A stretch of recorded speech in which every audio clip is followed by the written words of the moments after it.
10.3, the resolution compensation agreement. Okay. Anything else that we're deleting or adding?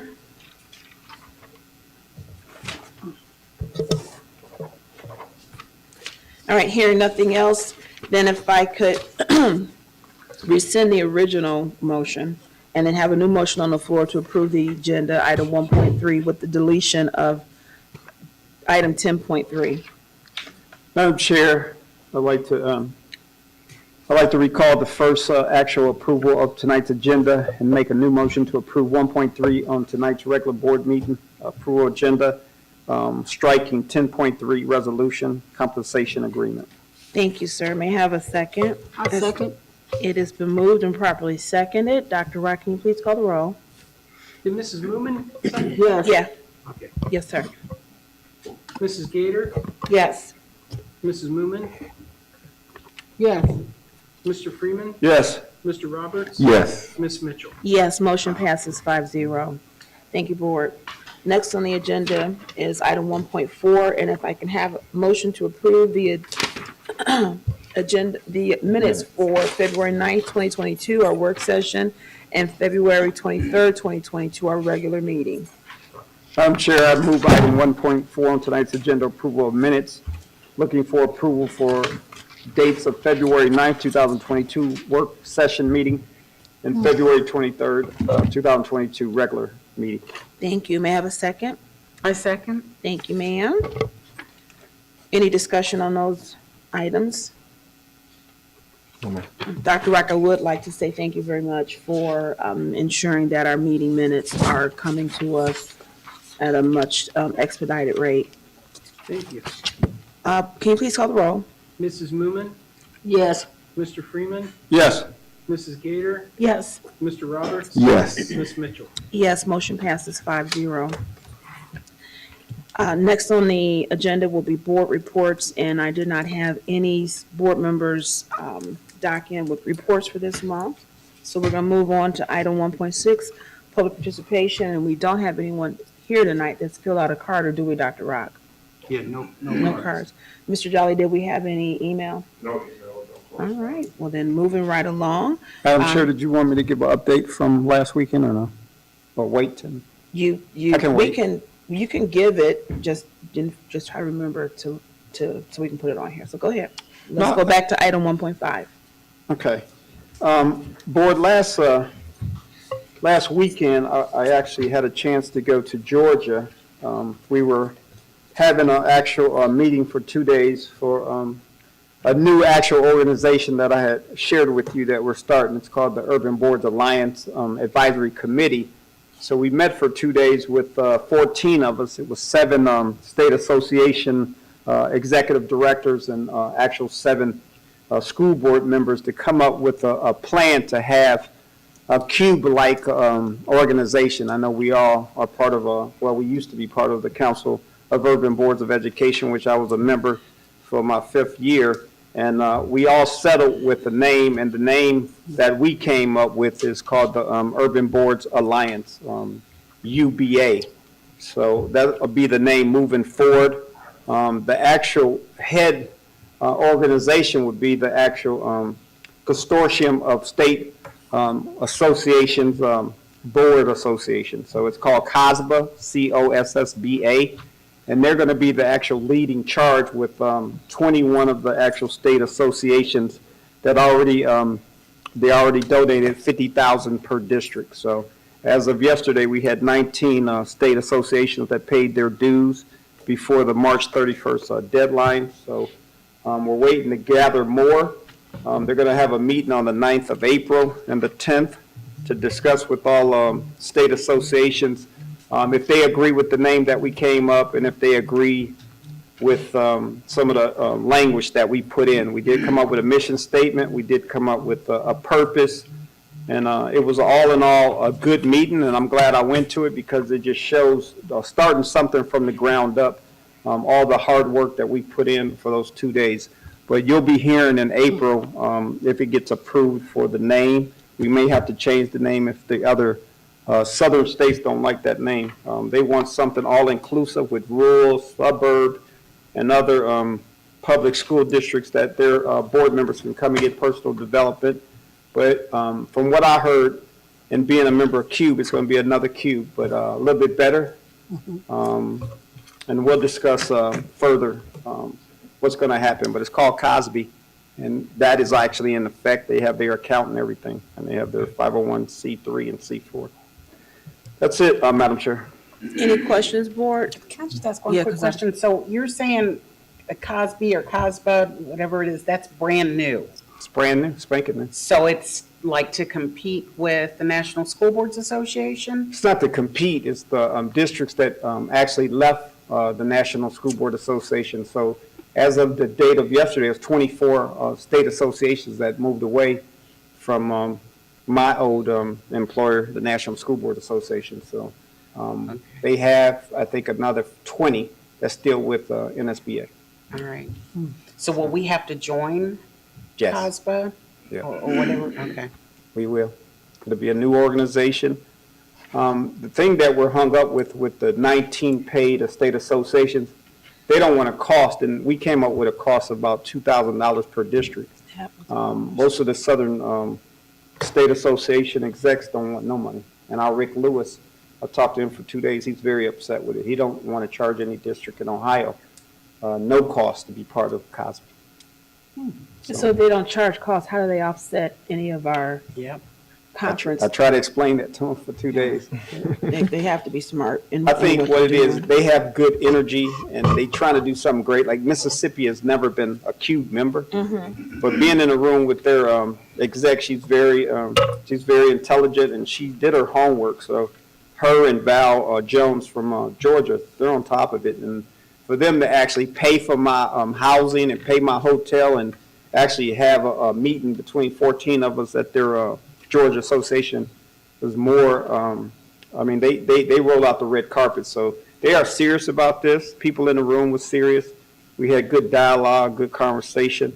But I was just very proud to be from Warrensville and be at that table and have a voice at the table, because most of those associations, Madam Chair, they don't know anything about a national school board. I mean, they've been members and they go for the state association, but they don't dig deep in the weeds and do what we do. So, you know. Quick question. Go right So ahead. 2,000 per district, 50,000 per state. Right. Are they looking to put something together in the fall? They already have something together for Chicago, so they're looking Chicago. at dates of August 11th and 12th in Chicago, Illinois. And that actual registration fee will be probably like $300. It'd be very low. Per person, and that's if we become members? That's a good question. Well, the membership doesn't cost us anything now. What we came up with, like Madam Chair said, it's going to be a cost. I mean, we're trying to have it like the National School Board Conferences. So we having big hotels, we having guest speakers coming in. So I think some of the Southern, there's only 10 of them, they don't want to charge, but I understand it. Like some of the Southern states, Tennessee, Mississippi, Missouri, they don't see that cost factor of how much it would to be doing a conference, because they never did with their state association conference. So they weren't members of NSBA? Mississippi wasn't, but the other ones was, yeah. Okay. Yeah, Mississippi wasn't.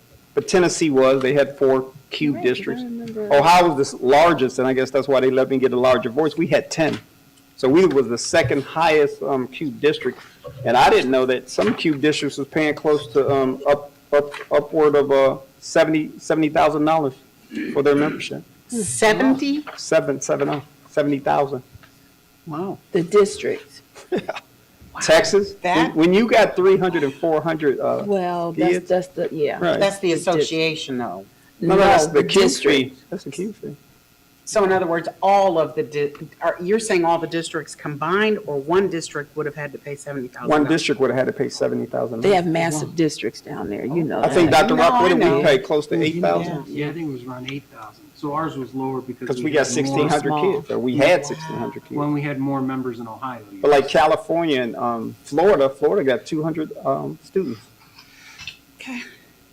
But we'll see. I'll let you know. I mean, 200 what the pushback I'm hearing in the last week is that the southern states, they don't like the name. They don't want to have it called urban. They don't want nothing to do with urban, and they don't want to pay a fee per district. So I have one more question, and then Go if you guys don't mind, we're going to keep moving on the Yep. agenda. Just as you're working with them, Cube was specifically set up to address the needs of urban districts.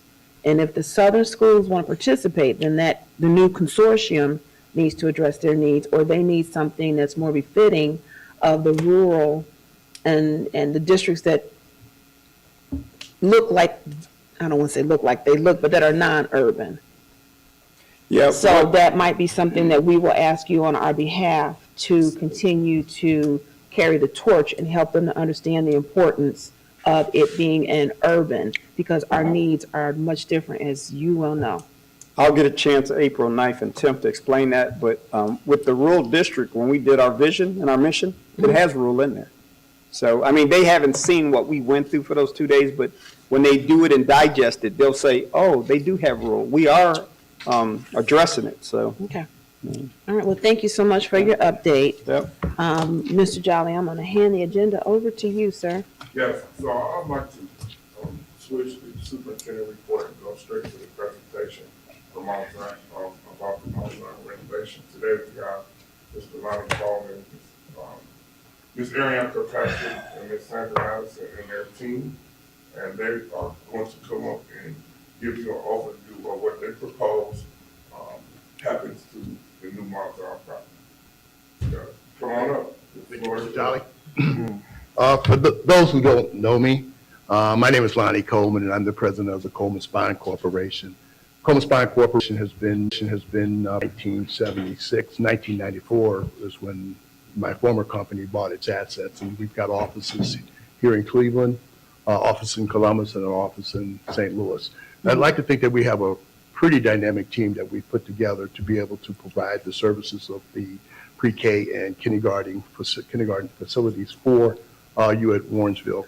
And we're really excited about the project for a couple reasons. One, it gives us an opportunity, especially Aaron and I, to continue what we've been doing, working within the Warrensville Heights school system and being able to give back to some of the kids in the community. I'll call them scholars, not kids. And then the second thing is that it's really exciting for she and I especially, because we're graduates of Warrensville Heights High School, as many of you know, and then we're members of its Hall of Fame. So it's a really exciting project for us to be able to participate in. And so we really appreciate the opportunity to come in and address the board and give you some insight as to what's going to take place with your facility. If I may, I'd like to ask Arian if she might come up and say a little bit about her company. And I know you know Arian very well and her company very well. Hi, everybody. Yes. Hi. Okay, you all might know me, but my team forgot me because they forgot my logo up there.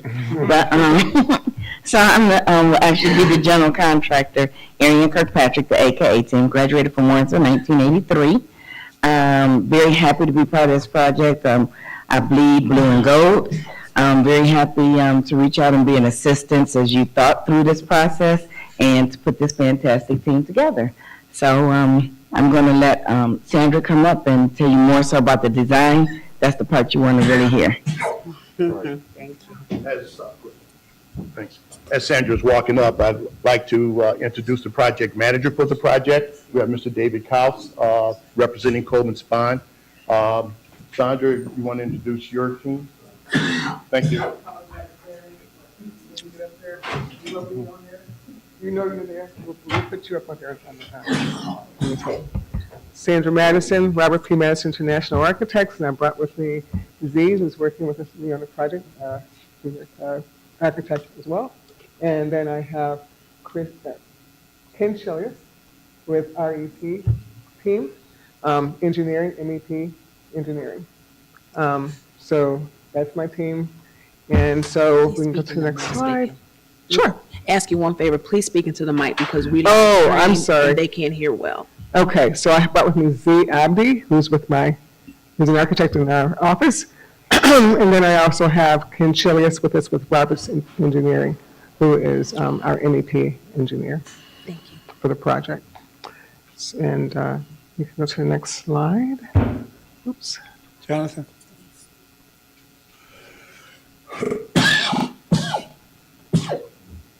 Excuse me. I didn't hear your qualification. What did you say you are? Oh, I'm an architect Okay. with Robert P. Mance International.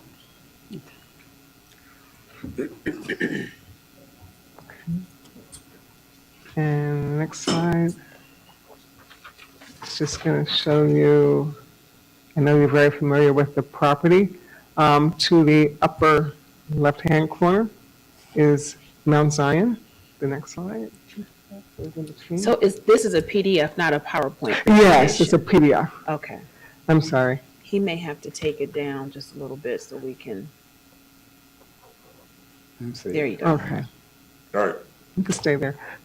Mhm. You can stay, No, we can- go back, See it. go back The one. other one better. Okay. Right there. Yeah. That one I can see. Yeah, Okay, definitely. so in the upper left-hand corner is Mount Zion Church, and at the lower right is Warrensville Heights Elementary School.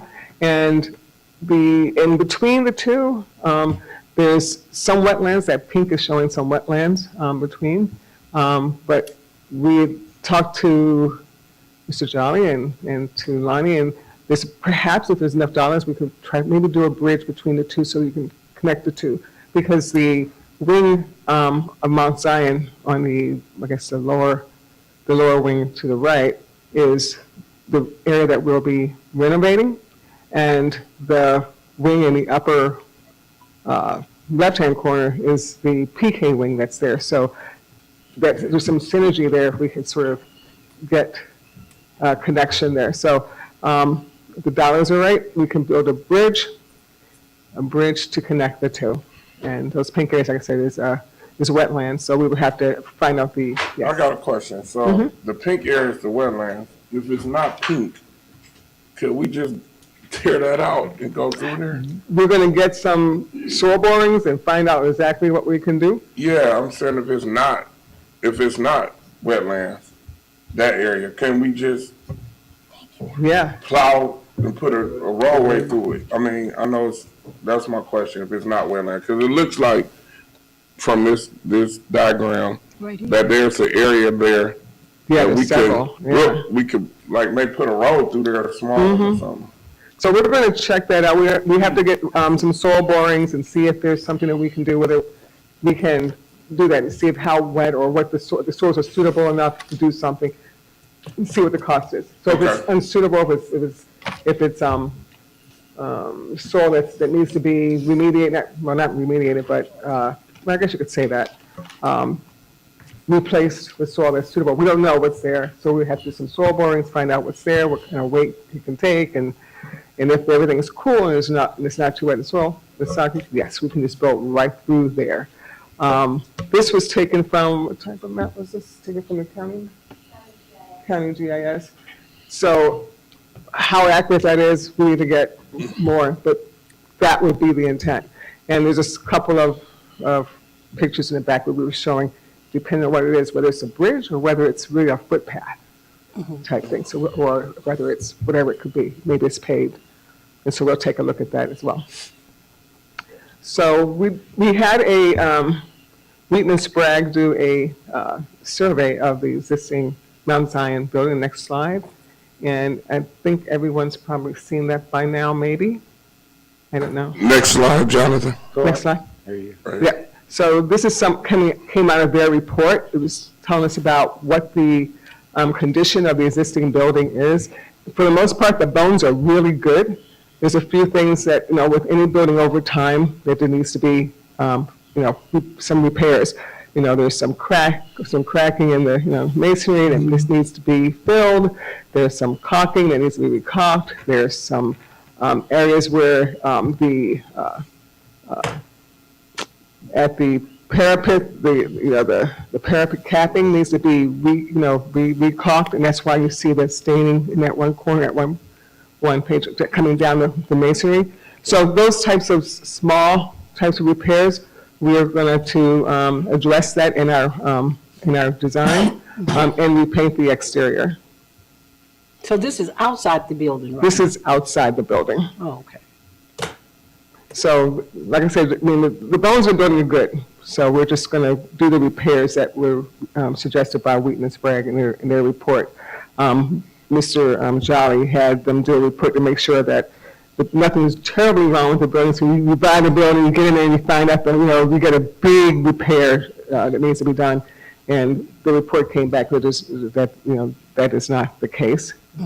That the building has great bones, and it's and anything that has to be done would be total, just general maintenance type of repairs. So these are just some more. They're saying like cleaning the around the existing roof drains, and just some cracking and just minor repairs. You can see there. So those will be addressed in our design if we're so allowed to go forward. Again, this is just more of the same, more repair stuff that she's talking about. We had someone go up on the roof. I think Arian had Warren Roofing go out on the roof and do just look at the roof and see what kind of shape it is in. And the report came back saying it's nearing its lifespan, but it has another good 5 years or so on it. I mean, we've talked to people in the building and said that there's no real roof leaks there. We did see some stains on the tiles, but those could have been from condensation with no real roof leaks. So that was good news. But we do recommend in the near future that roof gets replaced. Do we have a good ETA on when it should be replaced by? They say within the next 5 years. So if we start saving the money, whatever, preparing. I think Lonnie was giving me an estimate on what it would cost to get that replaced. So we can get that for you, and we can start lobbying, get some dollars for that in the next 5 years. As you can see on the interior, next slide will show the interior. I mean, it's in really good shape, but we find that the classrooms don't meet your needs for what you are doing now in your current Warrensville school, new school. The classrooms are too small, and of course, it's not outfitted the way you operate now. So, next slide. Oh, next slide. Thank you. So this is an existing floor plan. You can see right now, I'm trying to remember how many classrooms there were. There are existing right now on the first floor, there's 7 large classrooms. Large, I mean, compared to what they have now, and too small. But they're still too small for the 25 students that you want in each classroom. So what we're looking to do is tear down the walls in between, and thank goodness those are not bearing walls, those are non-bearing walls, so you can tear them down. And then replacing them. So the one in the center is going to be partially torn out, you'll see next plan, and then the ones on the outsides are going to be torn all the way out and combined into a single classroom. So that's going to happen on the first and second floor, as you can see on the second floor. And also, we're tearing out the doors to those rooms as well. Excuse me, can you go back? You're moving just a little too fast, Jonathan. That's okay. Go back. on the, First floor? No, the next on other the, one. so are we creating, what's the, Go back to, it was like room 108. and 110. yeah, the first floor, please, Jonathan. Jonathan, can you go back one more page? There you go. So it looks like, are we creating pods very similar to what we have?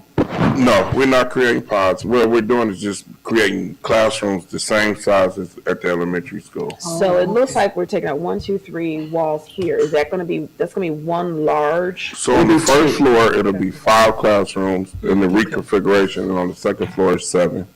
And And now, yes, we're going to show those two. We're showing you now how we're demolishing the doors on the exterior as well as some of the walls. So it'll be partial demolition, as you can see, that we're not tearing all the walls, just tearing out the ones that will we're combining, and I'm going to show you a new plan, and you'll see. Okay, because that's what I'm asking. It looks Yeah. like that's becoming one large classroom. Where it says room 108. 101, yeah. Yeah, That's one that I see. okay, so, 101, and I can't 102, see that 104, far. 105. The top, okay, so 104. 2 on one side would be 1, 2 on the other side would be 1. Okay. So it'd be 2 classrooms at the top, 2 classrooms at the bottom, and you'll see what we're doing in the center. The one in the center, that one big one that has a dimension going across it, that will be 1. But you'll see, we have another plan that's coming up to show you exactly how it's going to be Okay, combined. because I guess what's confusing, you've got the broken lines Mm-hmm, in 101 and 102, 104, 105, and then you've got a partial wall broken right, in between the two. So it does have the appearance of being one large. it does. So that's why we're seeking clarity. And yes, we're going to explain it right now why we're going to be part of that wall. Okay. We're going to put a toilet room between it, and you'll see that in a Okay. few minutes. So, Mr. Jolly, as I look at this, I'm looking at least about 10, 11 rooms currently in that building. Well, currently it's like break it down. 15 classrooms. Right, So we're it's 15 gonna classrooms. reduce it to 12 Okay, in order to get the size and then to put bathrooms in it. So that it's equivalent to the elementary school. so on the first floor, we're gonna have 5 large classrooms. 5 large classrooms, which the pre-K is 5 classrooms. So Okay. the pre-K be on the first floor, the kindergarten be on the second floor. Okay, So I guess we can jump to the classrooms if we like. That way you can see, when you get an idea of what we're doing, we're taking down, not taking down all the walls, but taking down the walls between the classrooms and then some of the exterior doors to make those rooms 1. So if we go down past that's the first floor, this is showing demolition of the second floor. And then we're going to go to the new classroom layout on the first floor. Then you can see what we're saying here. So as you can see, now, as soon as it pops in, that at the top, we have 2 classrooms with a toilet room in the center. And same thing on the lower end. And then in the center, that large room is becoming another classroom. And then inside, we also have some teacher prep rooms, conference rooms. That's there.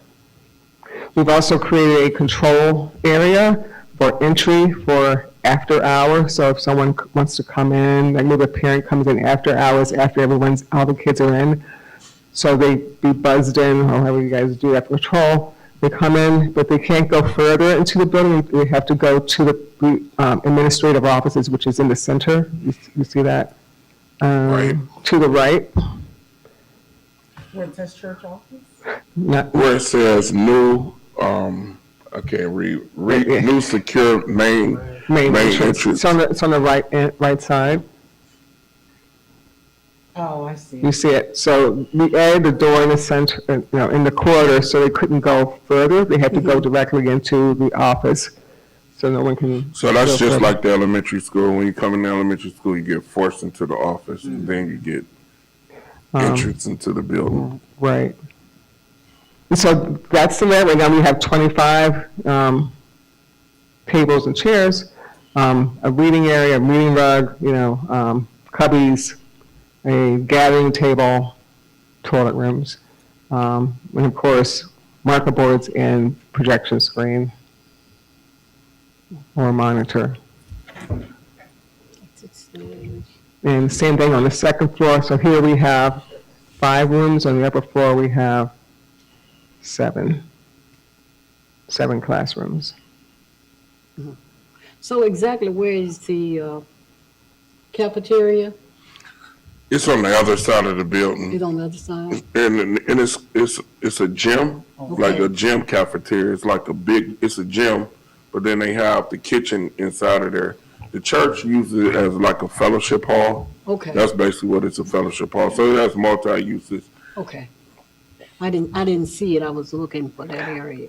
Yeah, so this is just the educational wing of the building. Then Okay, you have the sanctuary, then you have the fellowship hall. That's the other part of the building.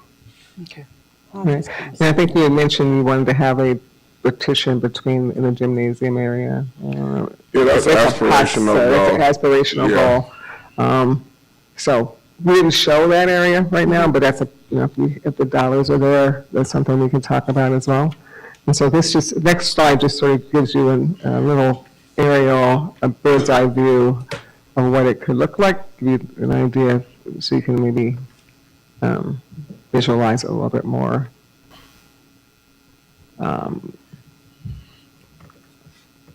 So that's the space. And then on the second floor, the same thing. And again, these don't represent real colors. These are colors that we come back to you. This is an idea, just like a dollhouse type bird's eye view of what, of how the spaces work.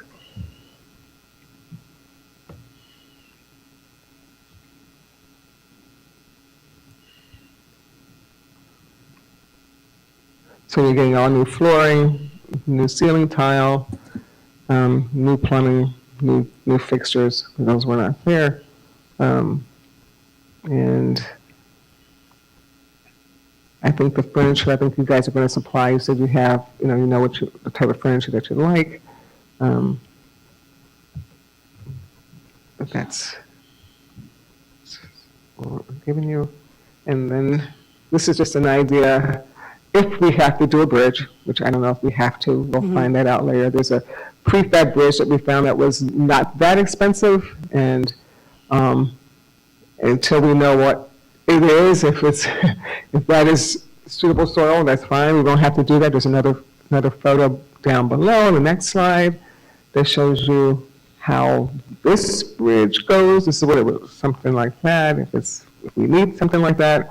Or there's one down below that, which is just a footbridge, but in the next slide.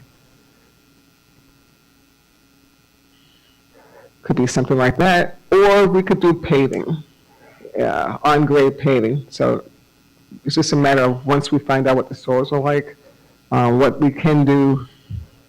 The main thing is that we want a connection between the two schools. And with that, I'm going to hand it over to Mr. Chilius. You want to talk about your systems? Yes.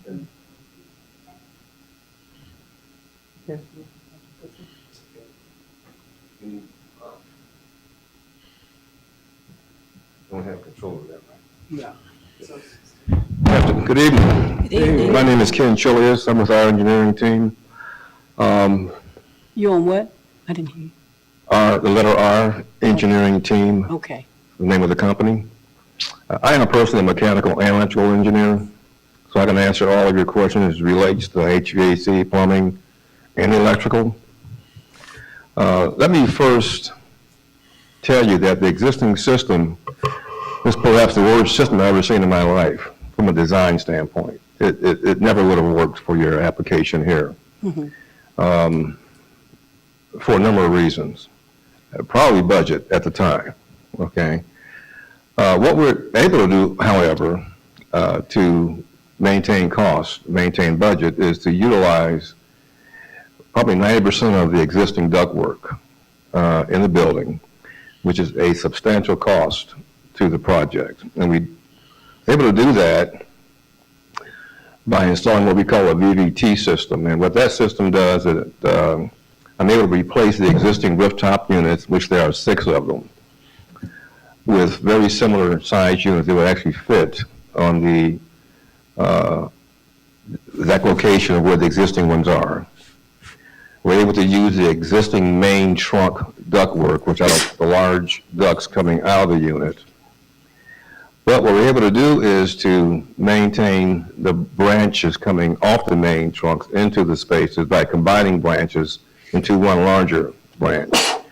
The reason why that's important is because the walls and the corridors of this building all go to the deck, and they are fire rated.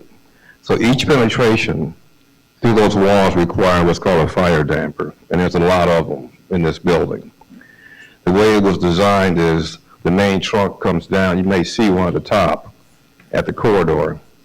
Comes down the corridor, and the branches branch off into the various spaces. Each one of those branches requires a fire damper, which is a damper that closes in case there's a fire in that area of the building. What we have done is provide individual and independent control for each space.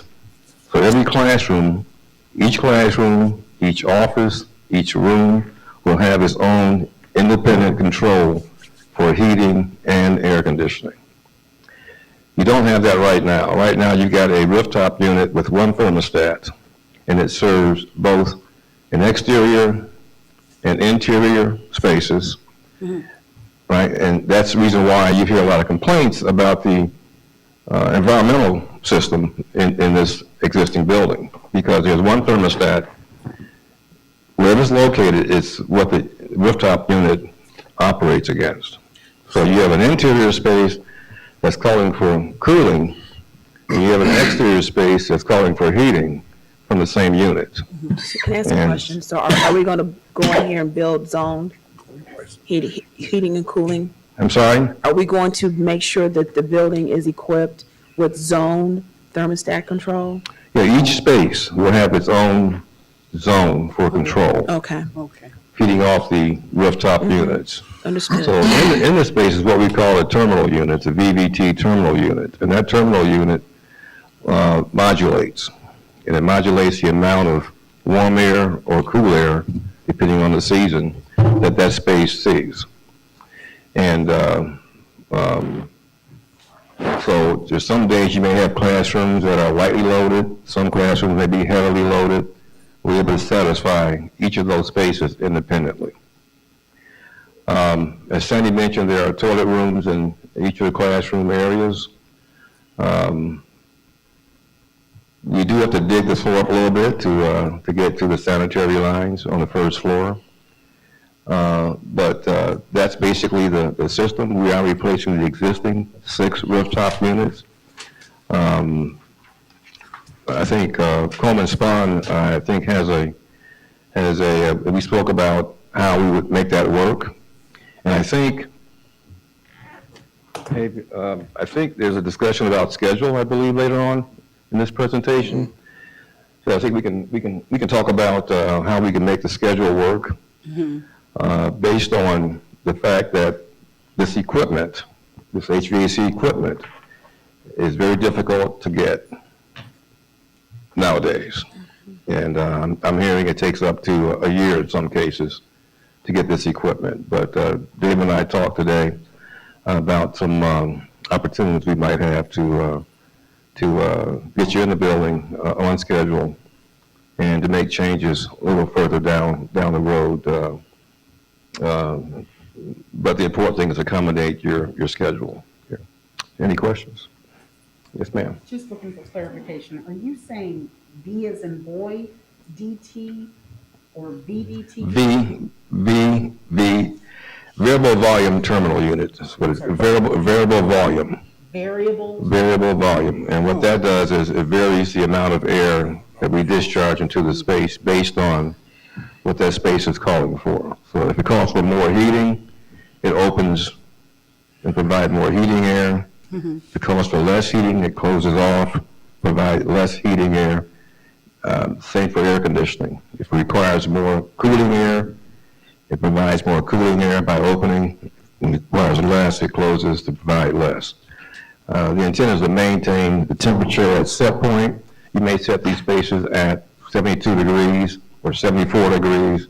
And what these terminal units do is they provide the amount of air at the proper temperature to maintain that set point. Just like you do in your house.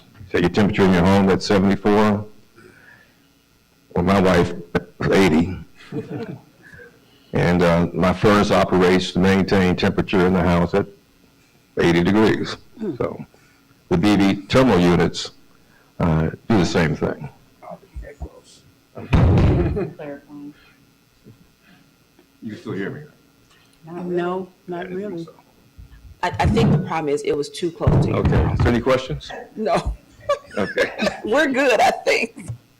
All right. We gotta get But that you mic made, right. excuse me, you made the statement that the current system in place right now is the worst system you done seen. It is. What it does, you have a unit, I'll just take one of the unit, and it serves what we call an exterior exposure, which is where the outside wall is. Okay, and that outside wall is exposed to the elements. So in the winter it's cold, in the summer it's hot. But unit also serves an interior space, other side of the hallway, which has no exposure, doesn't have an outside wall. And so you don't have the losses, you don't have the gains in an interior space. So the exterior space may be calling for heating in the winter because that outside wall is cold. The interior space is not calling for heating, it just gets overheated, Oh, okay. you see, so. So based on what you just said, how long would it take to get that part, the heating, all of that in place? How long Talk would it? about that. That's the schedule, you mean? Yeah, the timeline, that's coming. Yeah, it's coming. Oh, okay. I have one quick question. So, how do I do that? I always think something about, I'll come back. I just lost, I should have wrote it down. It's okay. I'll come back to it. Oh, you as bad as I am. Thank you. I said, you getting as bad as I am. Oh, yeah. I've remembered stuff. Found out there.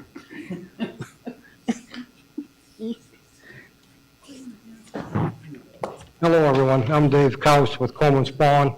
Okay. Lonnie selected me to be the project manager on this project. Okay. He said yes, so I always wait for him to nod yes, okay? Just to give you an update where we're at, now that from Coleman Spawn standpoint, we did the original budgeting. We've got DD drawings right now, so we're going back, looking at the budget, making sure what the design and our numbers match.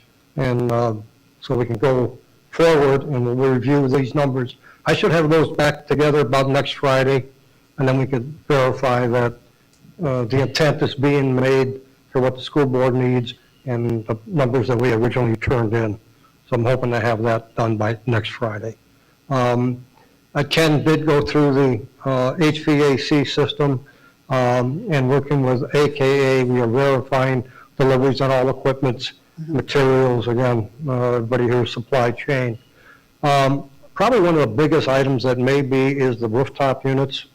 And with working with Ken, we can actually install the interior system and use the existing units if needed. Again, we're getting delivery dates right now. So we're hoping that we can still make that original construction schedule, which was basically 6 months, and once we got to go ahead and got permitting to go. So we have options to look at. We're also looking at alternates that we can look at. So if we can beat the budget and you want some other things done, we'll be able to do that. And one of them is the walkway. I'm working on a more detailed schedule inside the area itself on how we coordinate with the ceiling, the sheet metal that goes above the ceiling. I should have that done in a few weeks. Again, making sure we're on track with the subcontractors. That's one of the things I want to mention is Ken mentioned about using the existing duct mains, go and using an existing system. So that's something that will be addressed. I don't know if there's any other questions right now that I can answer. You answered the question that I was going to ask that I forgot, so it's about the options, whatever you have. So with that, then I'll give it back to Mr. Coleman. Thank you. Thanks, everyone on the team. We're at this stage where we have design development drawings. They're going to change. Construction drawings will be out, shortly thereafter. So, and I make that point to say that what we're looking at now is a overview of your project. And there is some detail, but maybe not enough detail that you would probably like to see. But once we have the assessments and our reviews, when we get the construction set of drawings, then there'll be a lot more detail for you to be able to see. You'll be picking colors and things like that, or things of that nature, to have a complete project. Now, we've come up with a preliminary schedule, and Mr. Jolly and I have had a number of conversations about the schedule and what it's going to take to get this done and when we may have you in the facility. We do know there's going to be about a 6-month construction period in order to be able to get this done. And that might put you in the November, December range. We want to be realistic. We don't want anyone to think that you could possibly be in here in the fall. That's just not going to happen with this facility and all the things that have to get done with it. So we want to stay realistic as far as that's concerned with your expectations. And you'll get another opportunity and a chance to look at these drawings prior to completion. So if you want to make changes and there are things that you want to see in here that may not be in here now, we've got a preliminary budget that we're working from. We can do the pluses and minuses. We have, I think, about 6, 7 alternates now, Dave, I think you have. So you can make a choice. You know, will this fit? Do I want this? Do I want to take this away? Do I want to put this in? Well, I didn't think about this. Can we get a price to be able to do that? We want to give you as many options as we can possibly give you, you know, for the project. Because once you get it done, it's pretty much done, and you want to make sure that your money is going for the things that you want your money to go for. And we're dedicated to the fact that we want to make this project work. And our team and our primary partner, Aaron Kirkpatrick, is working with us to make sure that we bring this thing in on your schedule and within your budget. And so with that, if there's any questions you have for me or for our team, we're here to answer anything that you may have. I do have one question, Mr. Coleman. As we're doing with as we did with the elementary school and as we're doing with the high school and middle school, as you guys are getting your cost estimates for us to approve, once we sign those, we will have that guaranteed maximum, what we call Guaranteed maximum price. Maximum price. So we'll have that same thing because Yes. we all understand what's happening right now with the economy. Yes. We're going to give you a lump sum guaranteed maximum price Okay. to do the facility. And that's why it's important as we go through this. We have the discussions with Mr. Jolly, the board, and you see what we're doing and your expectations are met. Because the last thing we want to do is tell you you're going to be able to get something, and at the end of the day, we fall short of being able to provide you what you thought or what your expectation was. We want to be very clear with that, with the board, President Mitchell. Okay, thank you. Oh, sure, no problem. Madam Chair, I just want to give a kudos to you, Lonnie, and Aaron, and Sandra for coming out and doing everything. I know Superintendent Jolly wants it now, and you guys have been right on it, and I want to thank you for the magnitude of projects we're doing. I mean, without you and Aaron and being alumni, it helps a lot because when, you know, it's only 2 men at the table and everybody else's affinity and all of their people, it's good to have home players there to give advice and walk us through this thing. But I just want to thank you, all 3 of you, for coming, especially on this project and the other 2 projects. Mr. Freeman, as I said in my intro, this project is very important to Aaron and myself because of the connections that we have with the community, because of the connections we have with the school. We want it to be right. We want you to have those things necessary to get our kids to that next level, to be able to compete in a global environment. And it's not a neighborhood environment anymore. It's a global environment. And our kids have to be prepared to be able to do that. Right. And so we're going to give it all to make sure that you get exactly what you want. Thank The you so guaranteed much. maximum price. GMP. One other quick question. Sure. And actually, Ms. you probably done already answered. So you're looking at October, November. November. More like November. more November. Yeah. Might be Well, you got- That's 8 months.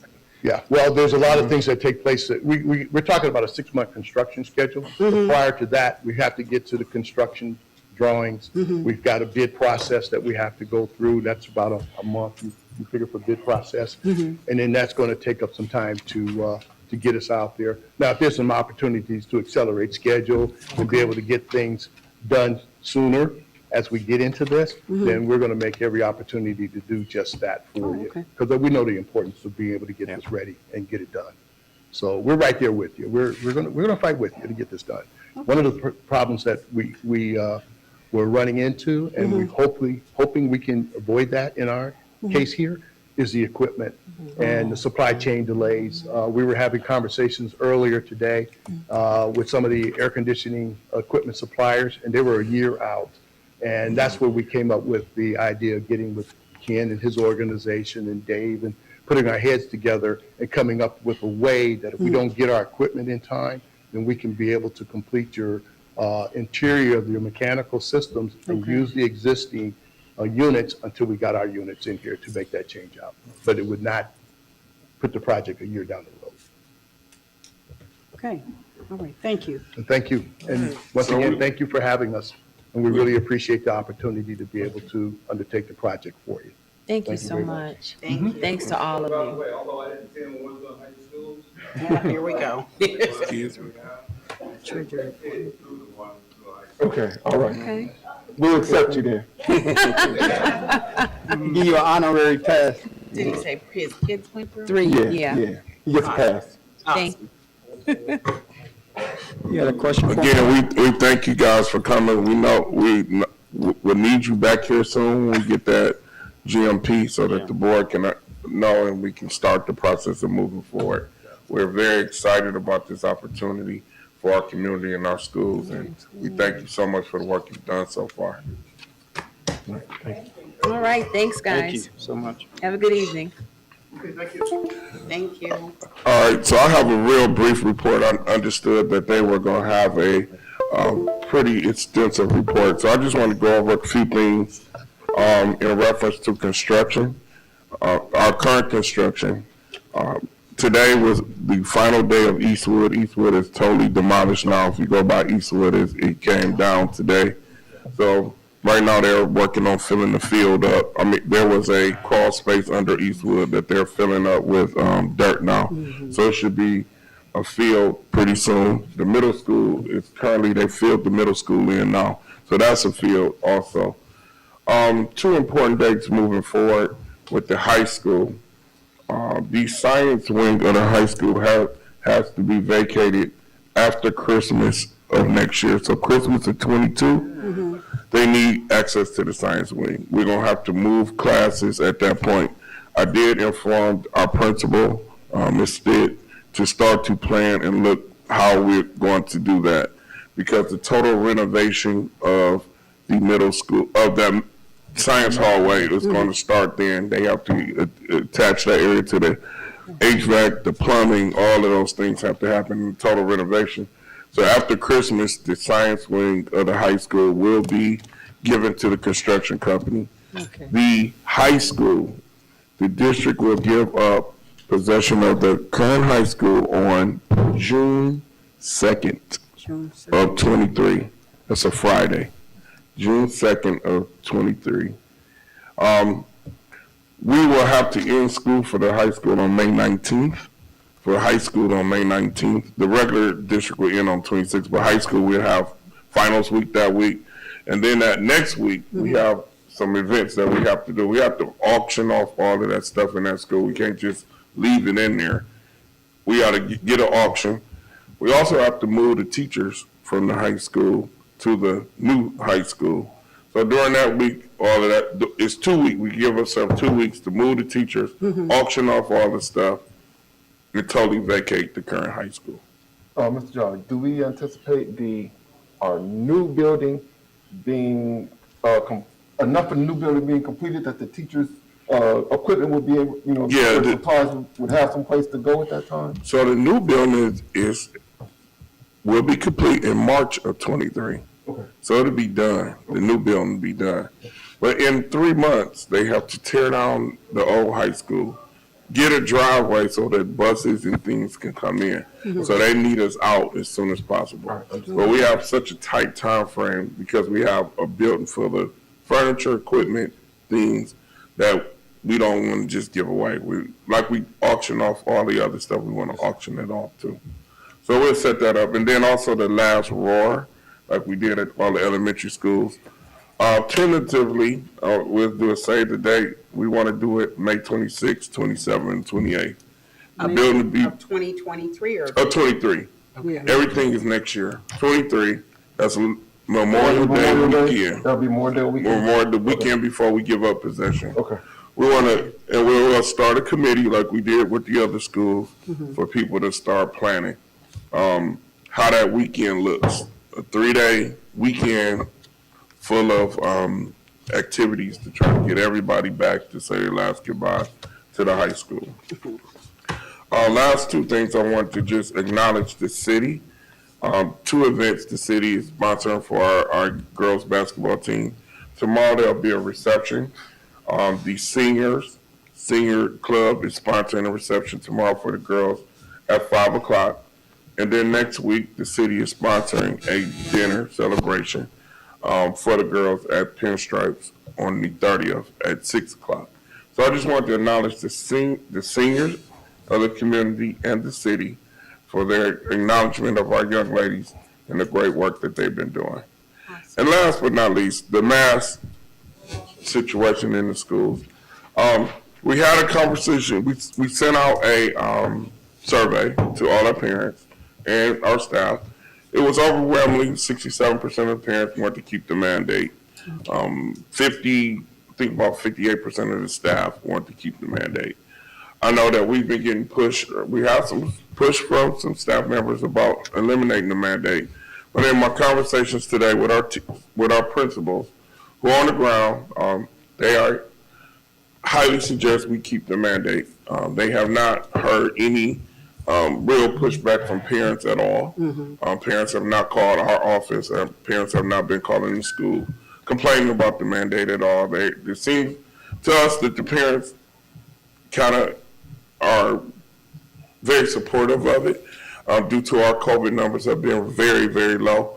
So I just wanted to announce to the board that it is my recommendation that we maintain the mandate until further notice. In the event that there's other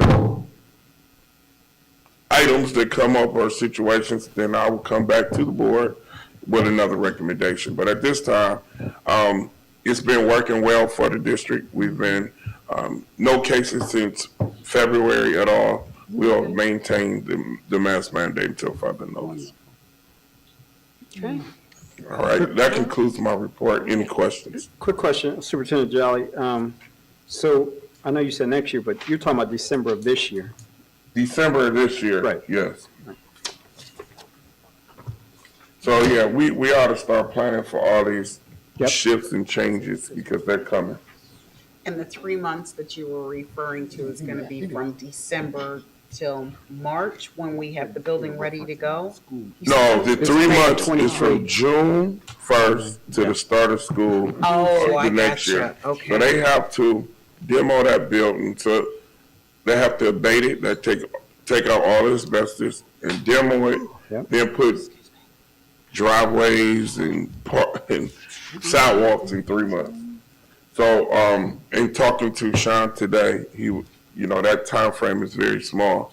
So we really got to get the high school people out as soon as possible. So, in thinking about it, we can shorten the high school school year by 1 week. And keep the other students in for the duration. All right, there's no more questions. Dr. Rock, I believe the floor is yours, sir. For tonight, just two items that I wanted to present to the board. And the first one is the finance of the early childhood. Here it is, just next slide, Jonathan. So anyways, I could read it well. So the finance of the early childhood center, everybody's got a hard copy too. The first step is the purchase of the Zion's Church. And then that's going to become the early childhood center. And then the next important step here is the declaration of official intent, which is on the board agenda for tonight. And what that does for us is that gives us, that's where the board is saying that we reasonably expect the reimbursement of expenditures or proceeds for the bonds. So what that means is that we can go buy the building, we could have some costs to get started on renovating the building, and then when we get the bond proceeds, we could reimburse ourselves back. So at one point in time, some money will go down, our funds will go down because we're gonna front those costs. But then as the proceeds come in, they're gonna replenish that back up. And it specifically says that the intent itself goes into a lot more words than this, but I just summarized it up to acquiring the building for your early childhood education, constructing, renovating the building, equipping, furnishing, and improving the site. Okay, next slide. Then the timeline. So the declaration of intent, that sets the timeline because these are rules that we have to follow for federally exempt bonds, which is what the certificates of participation fall under. So this will be a certificates of participation, and again, cash flow will go out, and that'll be for the initial purchase of the building, which is around $4.2 million net, and the startup costs to renovate the building. You know, anything that comes up with some startup costs or anything that comes up, of course, that'll come to the board if it's through Lonnie Coleman, but there might be some small things that we've put out already for some testing of the soil and, you know, some of those consultants, we could start to reimburse ourselves back for that. Anything that's associated with the project. The next slide. So the financing construction timeline. First, the declaration of the official intent. We're going to do that. That allows us to proceed with purchasing the building and renovating and not waiting for the proceeds to come in before we can move ahead. So this keeps us on the timeline that we've all just been discussing earlier in the meeting. And then at the same time, the finance process can proceed as needed and move its normal pace. The next slide. So Dr. Rob, yes. excuse me, I'm sorry. Are these dates actually this year 22 as opposed to 23 on the? Yeah, that should be on the previous slide? Yeah, they have. It says 427. Oh, I'm sorry, that should have been 22. Good catch. Yeah, those all should be 22s. Oh, okay. I apologize for that. I must have been thinking about the stuff. You got to write at the top, not at the bottom. Phase 2. Yeah, so those should all be 22s. All right, thank you. So tonight will be March 23rd, declaration of the intent. You got Next that right. board meeting on 4/27/22, and I apologize again for the 23. Resolutions to authorize moving forward with the COPS deal, and then by June of 2022, this June, in a few months, we would have the proceeds. So again, that's just the timing of some cash flow will go out, and then it'll be replenished, and this is all with the way that this financing works. Good catch, Mr. Roberts. Sorry I put 23. So, and then in addition to this, to take advantage of economies of scale, since we're already doing the early childhood COPS, we could also put a component in here for some of the shortfalls on the budget for the middle school and high school. And Mr. Jolly and I are still determining that amount, but we will have it once we get to review with Steve Zanoni and Doug Myers and come up with a plan on that. But we could put that on here, and that'll save substantially in the issuance costs, because we're already doing one issue, so we could tag these on together. So it'll be two as one, as a combined issue, and that saves on all of the issue costs. So you wouldn't have a separate cost of financing. And quite frankly, I get nervous when, if we were just gonna do the COPS for $2 to $3 or $4 million. I think there's some other routes that we could go, but if we're doing a COPS, it's good that we hit those larger amounts, because that's what makes it more feasible for the district and more than an advantage. So this will give us a chance to get the budget necessities due that we're all experienced with the substantial inflation and pandemic economy. So those resolutions will also come hand in hand with the other ones on the 4/27/22 meeting. And that one I got the right, I wrote down. Next slide. The E-rate program. This is the other item that's on the board agenda tonight. The E-rate program, just for a quick summary for you, this is a federal program. It's a program where if the district uses these funds for specific projects that are within the program, the program then will reimburse us back. This evolved from years ago. It was mostly for telephone communications and long distance, and now it's evolved into all of the data communications and technology that we have now in the 21st century. We get a reimbursement of up to 85%. So for every dollar that we spend, we get 85 cents back. So we're only spending 15 cents. So it's a substantial fraction of the cost. Do you have a question, Mrs. Gator? Well, No. no. Okay, next slide, John. So what we wanted to do is we wanted to get strategic with our E-rate and find projects that would have an impact at the new middle school, high school, because then we can pull that out of the construction budget, use the E-rate and get a good cost on it, and only have to pay 15%. So after Sean White, Doug Myers, and our E-rate consultants all got together, and they came up with it's $263,000. And last meeting we had the board approve an intent not to exceed $350,000 just to be safe. So it came well below the amount. And these are for specific data things that are they're written down in the motion. It's for data communications, data points, switches. It's highly technical, but this is all for the middle school, high school. And the big picture is that now we have $263,000 that comes off of the construction budget. So now we have $263,000 that could go towards the overages or other alternates or anything, it could stay in the high school building because we're paying for this out of other funds, and then we're going to be reimbursed 85% anyways. Oh, So this is how we maximize our construction funds. Dr. Rock, I'm so sorry. Can you remind me what E-rate is?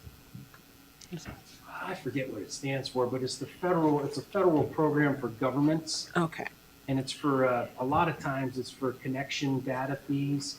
And like I said, in the past, it was for telephone lines and long distance. Now that's evolved to where it's mostly, for internet. We do have the, if I could just pull there's some, Wi-Fi? oh, it's on the agenda, I'm sorry. Wi-Fi hotspot, not Yeah, hotspot, for Wi-Fi, connect, yeah. Some of the things were Aruba. Yeah, Jonathan works directly with this. This is one of them, Jonathan's shop. You want to speak a little bit to it, Jonathan? You probably could name off the components. Yeah, this is in his shop.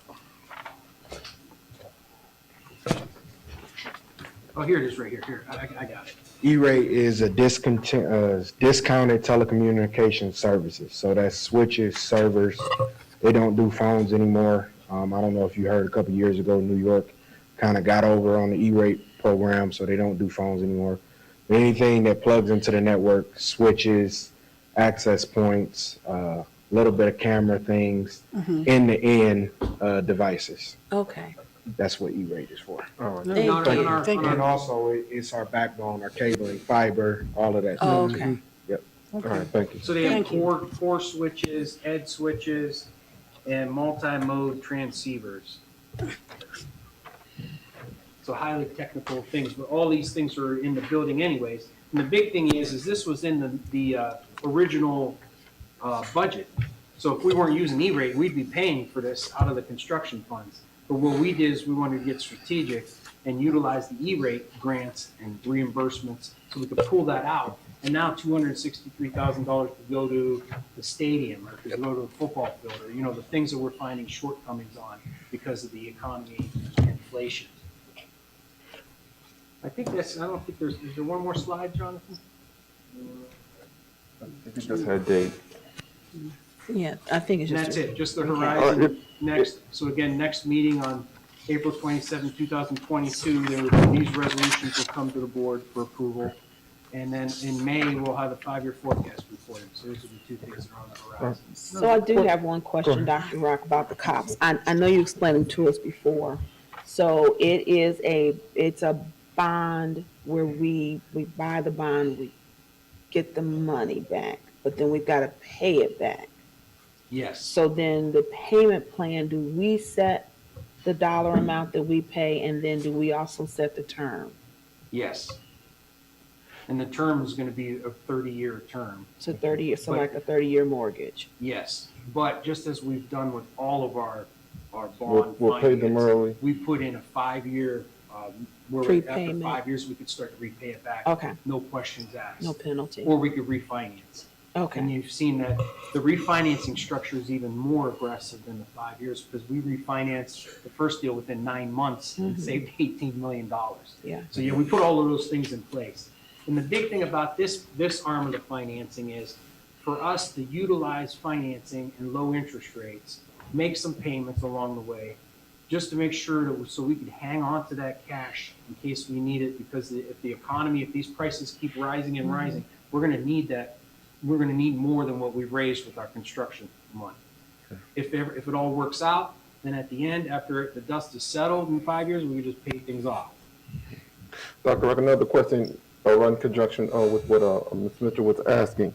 So what would be our effective interest rate on the COPS at this particular time? What would be our finance cost and our current effective interest rate? Right now, they're hovering around 2.5. Oh, okay. That's about where it's hovering right now. So even though interest rates have gone up, that was more on the short end. Yeah. On the flat, on the far out, on the 30 year, it's still flat.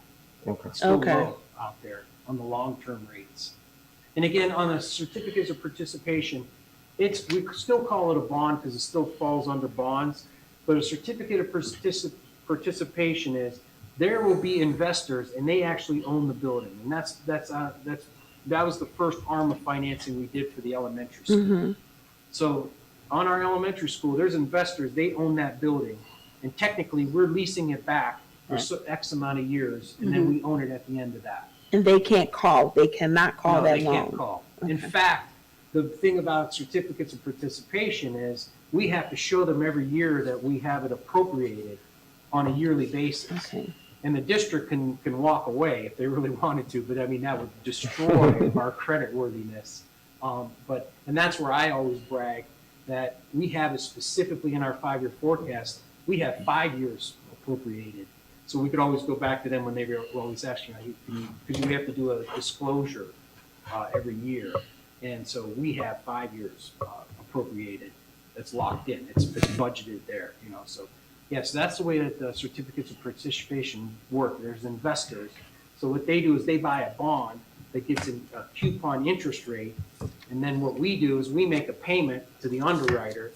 And our payment, like the mortgage payment, then that gets divvied up and pays the interest to the investors. So that's how the investors make their money. Okay. With the certificates. Okay. Thank you for the refresher. Thank you. Go ahead, Mimi. I got a question after me. Go ahead, Mimi. So is this along the same lines where you had to go to New York and movies, and so all of that has to happen again? No, because it's not on the same scale, I mean, in terms Well, of. it's not that, we've already established our credit yeah. worthiness. We've already had ratings with Moody's, and Okay. we didn't have any of that when we first started. Oh, We were okay. starting The last time fresh. they did that was so long ago, we had none of that, so that's why we had to go out. But that's all been established. Okay. So all with this one would be, is there might be a 2-day span where I have to go out to the desk of the underwriter, which would be the bank, and watch it where it's being sold and report it back to the board. Sort of like I did when I had to go to New Jersey and stuff, but it's nothing where we need to go as a big trip. Okay, all right, thank you. Dr. Rock, quick, couple of questions. The E-rate, and I know the government put that out, high fiber, and, for schools to go through that with communications and so forth. Do you know, or Jonathan, how long that would be lasting from the federal government, that E-rate?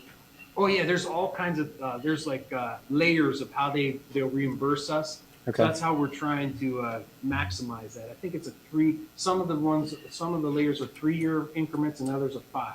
So that's why we go through the consultants. They make sure that, because otherwise, if we don't have good projects to use that on, it just doesn't get used, but then it gets accumulated.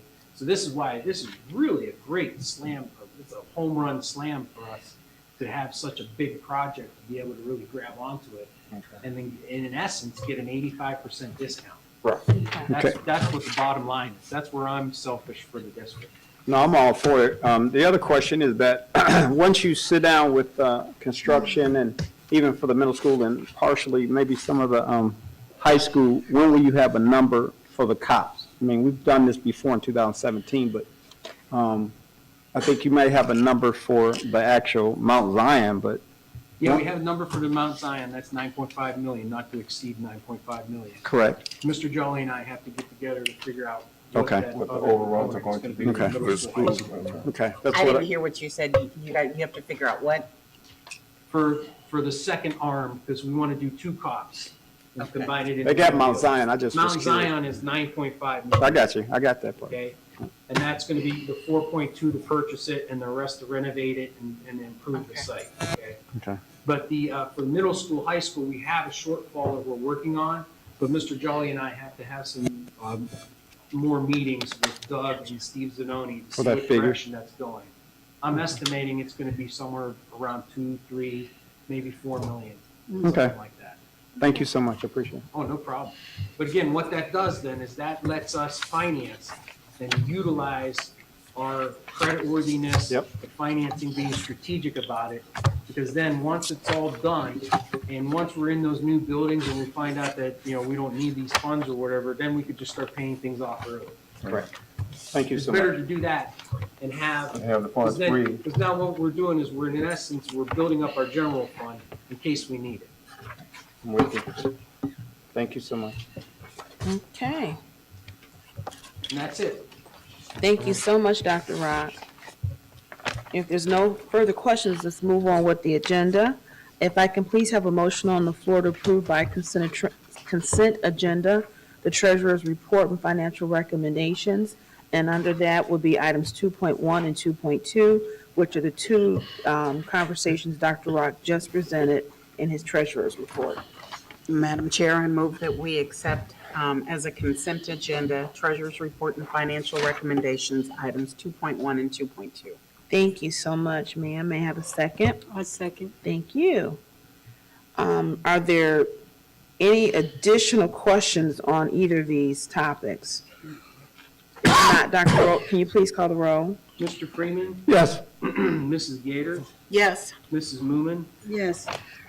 Mr. Roberts, Yes. Ms. Mitchell. Yes, motion passes 5-0. Next on the agenda, we have need a motion on the floor to approve by consent agenda, item 3.1, the retirement of Mrs. Elaine Callahan, which falls under the superintendent's recommendation and presentation for board action administrative staff. Madam Chair, I move item number 3 on tonight's agenda under consent, superintendent's recommendation and presentation for board action administrative staff, looking at retirement 3.1. Ms. Gator, would you I second? second, yes, sorry. Thank you. Dr. Wright, can you please call the roll? Oh, can I say something? Are you? After you're going to congratulate her. Do you mind if we vote first? I can do it. I can do it. Go ahead. Dr. Wright, please call the roll, and then we're going to let the board congratulate Ms. Callahan. Oh, okay. We'll get her to come to a meeting. Mrs. Okay, Gator, that's what I thought. Yes. Mrs. Moomin, Yes. Mr. Freeman, Yes. Mr. Roberts, Yes. Ms. Mitchell. Yes, motion passes 5-0, and Mr. Jolly just reminded me, she will be coming to a meeting before she leaves, so we I'll can reach out give to her too. Yeah. our congratulations. Thank you. When's our last day, Superintendent Jelly? May? It's June June 30th. 30th. June? Yep, that'll be our last day. Thank you. June 30th.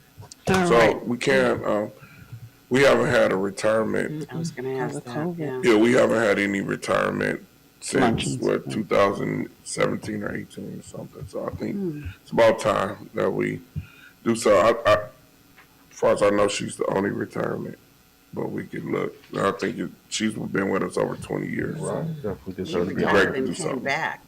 Yeah, she came back, yeah. So that was something we'll be bringing to the board soon and celebrating her, so. Absolutely. All righty, next on the agenda, we need a motion to approve by consent agenda superintendent's recommendations and presentation for board actions or certificated staff, and this is going to be items 4.1 through 4.3. Madam Chair, I move that we accept item 4 as a consent agenda for the superintendent's recommendations and presentations for board actions certificated staff. Thank you. May I have a second? I second. Thank you. Board, is there any conversation, questions about either of these three items? Madam Chair, I do have a question. Superintendent Jelly, we have a concert. This Miss Holly. Yeah, so Miss Holly, she's starting a concert band. So she has a group of students that she started to work with, and so they'll be doing concert band. That is half the differentials because she just started. Okay, and then you have the middle school workout with Devin Thomas. Yeah, so what he's doing is working with the middle school students. He's doing a like a fitness club, so they're working out after school. So they're going to the, actually to the high school and working out in the weight room. We also doing things to John Dewey. I like it. Thanks. Good job. All right, if there's no other questions, Dr. Rock, can you please call the roll? Mrs. Moomin, Yes. Mr. Freeman, Yes. Mrs. Gator, Yes. Mr. Roberts, Yes. Ms. Mitchell. Yes, motion passes 5-0.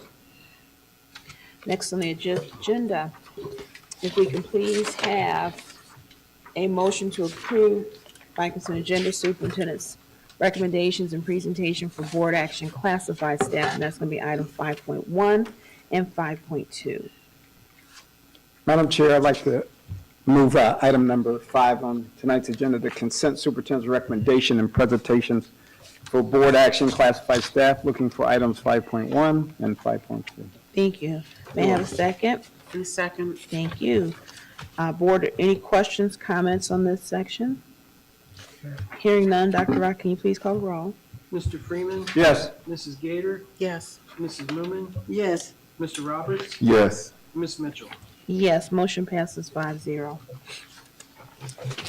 right, next on the agenda, we need a motion to approve by consent agenda superintendent's recommendations and presentation for personnel and programs. It's going to be item 6.1 through item 6.10. Madam Chair, I move that we accept as a consent agenda superintendent's recommendations and presentations for personnel and programs, items 6.1 through 6.10. May I have a second? A second. Board, are there any comments, questions on any of these items? All right, hearing none, Dr. Rock, can you please call the roll, sir? Mrs. Gator, Yes. Mrs. Moomin, Yes. Mr. Freeman, Yes. Mr. Roberts, Yes. Ms. Mitchell. Yes, motion passes 5-0. Next on our agenda is item 7.1. And it is unfinished business that the board has been working on for quite a while. And want to say thank you to our legal counsel, Ms. Donna Andrews, for her help with this. At this time, we'd like to approve the superintendent's and treasurer's contract addendums. If I may have a motion on the floor. Madam Chair, item number 7 on tonight's agenda, I'd like to make for 7.1, approval of superintendent and treasurer district addendums for salaries. May I have a second, I'll please? second it. Thank you. Dr. Rock, can you please call the roll? Mrs. Moomin, Yes. Mr. Freeman, Yes. Mrs. Gator, Yes. Mr. Roberts, Yes. Ms. Mitchell. Yes, motion passes 5-0. Gentlemen, I did bring both addendums with me, and they're ready for our signatures tonight. And we do want to say thank you as a board for all the hard work. We're just continuing to work diligently to ensure that we have the proper language in your contracts. So, I truly appreciate you making it the addendum. Thank you. Thank you for supporting us. do we need to talk through anything, or should we talk through any of the bigger changes? Okay. All right. Thank you so very much, and thanks, Donna. Madam Chair, I would like to just give kudos to both gentlemen. I mean, when you look around and you look at other districts, we're doing great things in this district. And we, as a board, just want to reward you for the hard work that you both do every day, and to even put our district in the best possible spot that we have. So I want to thank Treasurer Dr. Rock for always thinking financially and always thinking ahead and always covering us financially. And I want to thank Superintendent Jolly for all the work you do and these new schools going up and always at the table, you know. So I just want to give you kudos, and I want to thank our attorney, Donna, for even, you know, working through this process with us, because I think it's well needed. I think it's good, and just want to show you how much we love you. You know what I'm saying? So Appreciate it. Thank you. Thank you. That's it, Madam Chair. Mm-hmm. Next on the agenda, we were asked to have a discussion about the 2022 Nsbaq Conference. And let me see. Okay, let's vote for the other one. So just wanted to share, for me, I did call NSBA to see if they had costs yet. They don't have them yet. And I've called twice. I know Ray had talked to Regina and folks at Kanisha. Cube, the former Cube organization, and that are with NSBA right now. And they said they won't have anything until April 1. So we have time to make a decision about whether or not we want to attend it, I guess is. Yeah, it opens If up someone May wants- 11th. If someone I wants, just need one person. if someone wants to attend, we'd have to put it back on the agenda once we get the cost. To Gotcha. say yeah I or nay, understand that. you know, if you want to go. Because even when I looked online, they didn't have anything published. There's nothing. It's just, we're having Cube. So are we feeling like it's just gonna be kind of a, I want to, first thing that comes to my mind, a mess. Is that kind of what you're thinking? I mean, I'm wondering how organized it's gonna be with so many people dropping out. I don't know, and that I know personally when I spoke with, his name is Adam, and I can't think of his last name right now. He seemed to be very, I want to say discombobulated, but I don't want to be disrespectful. They just were not ready to discuss it. So to me, I thought it was interesting that it's on the website and there's no information to support it whatsoever, except a date and a city. Probably because there really isn't much of a queue, but okay. I don't know. So That's we'll fine. keep watching. I know Ray is tuned Yeah. in through the individuals that he has, worked with previously. And as we continue to hear more, we'll bring it back to the board. All right, thank Okay? you. All Madam right, Chair, so I'd for like the to sake of speak- time, I am going to ask if we can press on because we have Oh, that okay, go here. right ahead. Go ahead. All right, next thing on the agenda is item 8.2 OSBA BLI conference, and we just, we already pre-approve us going, we just want to be conscious and note and let Dr. Rock know who he needs to register. So if the board has either thought about if you guys are planning to go, it's May 6th and 7th. If you guys can let us know tonight so Dr. Rock can begin making the appropriate reservations. I can tell you, I'll be out of town that weekend. Okay. Ms. Newman, Where is that? Columbus. No. Yes, ma'am. Earl? No, ma'am, I hadn't planned to, but if we need a representative, I'll come. Okay. Ray, are you going to BLI? It's not a bad one. I haven't decided, but I'll let Dr. Rock know by this, by Friday. If you could please let the board know. Yeah, I'll let all y'all know. Thank you. So right now, nobody, I'm still a maybe. I've got to look. I know, Earl, you said if there's no other If we need a person. representative, I I'll think it go. would be a good one for you to go to, Earl. It's kind of- It is good. Yeah. All right, so right now, Dr. Rock, we don't have any for sures, but we as a board will come back and let you know who's going to attend, because that's the only way that I personally can stay abreast of who's going, so we know who to put on the agenda for the updates. Yep. Okay, thank you, sir, and thank you, board. At this time, thank you so much for your patience, Donna.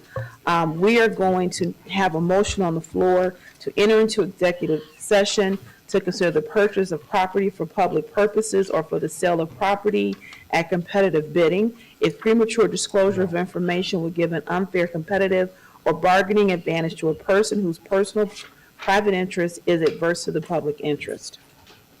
I'll strike that. I don't strike it. We don't need to go into executive session. I'm sorry. Why not? We do. We do. Yeah. Oh, I'm sorry. So please, if I Not for can, that reason. that's not that reason. I'm sorry. Yeah. Okay, so we're gonna strike that one. I'll make the motion. He got you ready. Is this it? Donna, is this it? Just for- oh. Okay. Who's gonna read the motion? Me. This is correct. But it's number 8. This is a new section of the law. Oh, wow. It's a new reason to go into executive session. Okay, awesome. That's why we So got we it need wrong. to get our sheet sorry. updated. It's not your, Yeah.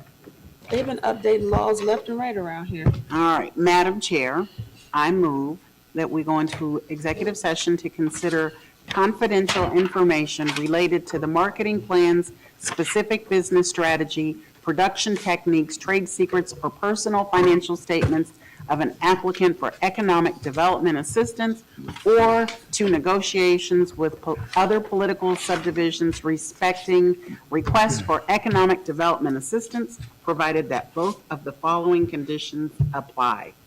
Thank you. May I have a second? A second. Thank you. Thank you. So at this time, we are going to go into executive session. And when we come out of executive session, there will be no additional business to be discussed by the board. We will come out and then we will go into adjournment. So we do want to thank everybody for joining us this evening. It was a very informative meeting, and we'd like to bid everyone a good night.